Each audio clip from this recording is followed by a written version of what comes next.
हम अक्सर सोचते हैं कि इतिहास युद्ध और संघर्ष से लिखा जाता है, लेकिन आज हम एक ऐसी कहानी जानेंगे जहां नक्शे तो बदले पर खून का एक कतरा भी नहीं बहा। ये कहानी है 1975 की, जब सिक्किम शांतिपूर्ण तरीके से भारत का हिस्सा बना। कहते हैं कि कुछ सीमाएं युद्ध से नहीं बदलती और कुछ इतिहास मतदान और रणनीति से बदलता है।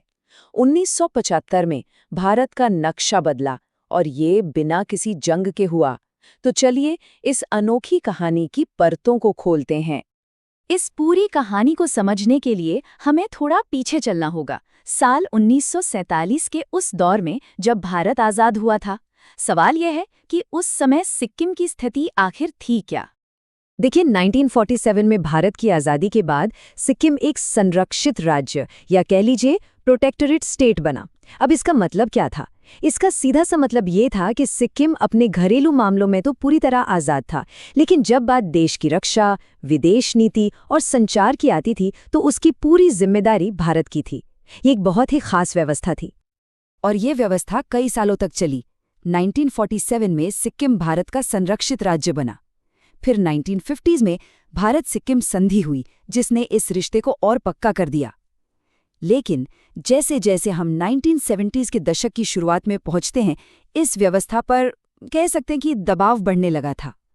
और दिलचस्प बात यह है कि ये दबाव किसी बाहरी ताकत से नहीं बल्कि सिक्किम के अंदर से ही आ रहा था। सिक्किम के भीतर ही बदलाव की एक मजबूत लहर उठ रही थी। उस वक्त सिक्किम के अंदर एक तरह की कशमकश चल रही थी। एक तरफ थी सदियों पुरानी राजशाही, जहां चोग्याल यानी राजा का शासन था, और दूसरी तरफ थे आम लोग जो अब लोकतंत्र की मांग कर रहे थे, अपने अधिकारों की बात कर रहे थे। तो ये एक तरह से परंपरा और बदलाव की सीधी टक्कर थी। लेकिन ये कहानी सिर्फ सिक्किम के अंदरूनी मामलों तक सीमित नहीं थी।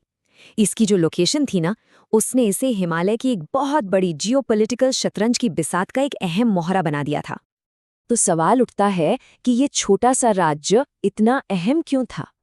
देखिए, इसकी लोकेशन ही सब कुछ थी। ये चीन, नेपाल और भूटान जैसे देशों से घिरा हुआ था, और ये भारत की मुख्य भूमि को उसके उत्तर पूर्वी राज्यों से जोड़ने वाला एक बहुत जरूरी गलियारा था। उस समय शीत युद्ध का दौर था, तो जाहिर है इस इलाके की स्थिरता भारत की सुरक्षा के लिए कितनी जरूरी थी। यहाँ ये बात साफ करना जरूरी है कि हम जो भी बात कर रहे हैं वो सब पब्लिक रिकॉर्ड्स और ऐतिहासिक विश्लेषण पर आधारित है। ये पूरी प्रक्रिया कूटनीति और राजनीतिक सहमति से आगे बढ़ी, न कि किसी तरह की गुप्त कार्रवाई से। और फिर आता है वो पल, वो निर्णायक मोड़, जिसने सिक्किम और भारत दोनों का नक्शा हमेशा के लिए बदल दिया। ये था 1975 का जनमत संग्रह। 1975 में हुए इस जनमत संग्रह के नतीजे वाकई हैरान करने वाले थे। लोगों ने एक तरफा भारी बहुमत से भारत के साथ विलय के पक्ष में वोट दिया। ये एक साफ संदेश था, राजशाही के खिलाफ और लोकतंत्र के पक्ष में। और इस एक वोट ने सब कुछ तय कर दिया। राजशाही का अंत हुआ और सिक्किम भारत का 22वां राज्य बनने की राह पर आगे बढ़ चला। ये एक ऐतिहासिक फैसला था जिसे लोगों की आवाज ने मुमकिन बनाया था। तो सवाल ये है कि इस विलय का असर क्या हुआ, इसकी विरासत आज क्या है? चलिए इसके नतीजों पर भी एक नज़र डालते हैं।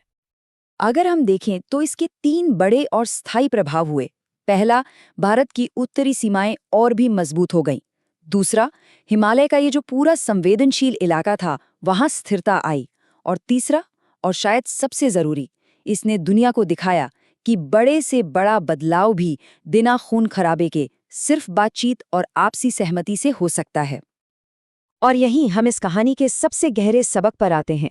सारी शक्ति दिखाई नहीं जाती, कुछ शक्ति स्वीकार की जाती है। सिक्किम का भारत में विलय इसी बात का एक बेहतरीन उदाहरण है कि कैसे सबसे बड़े बदलाव कभी-कभी बहुत खामोशी से, धैर्य और लोगों की सहमति से ही पूरे होते हैं।